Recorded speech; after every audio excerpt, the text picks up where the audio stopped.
தகவல் அப்படியே எடுத்துக்கலாமா? கிட்ட வந்து இது எதுக்கு ஐயா பயன்படுன்னு கேளு இந்த பூவெலாம். இது எதுக்கு பயன்படும்?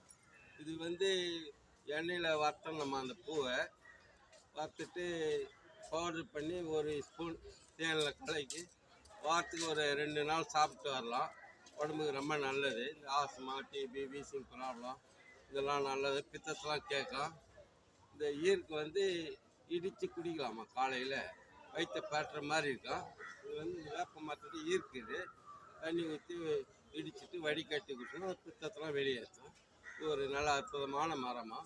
இதோடைய பேர் வந்து வேப்ப மரம்.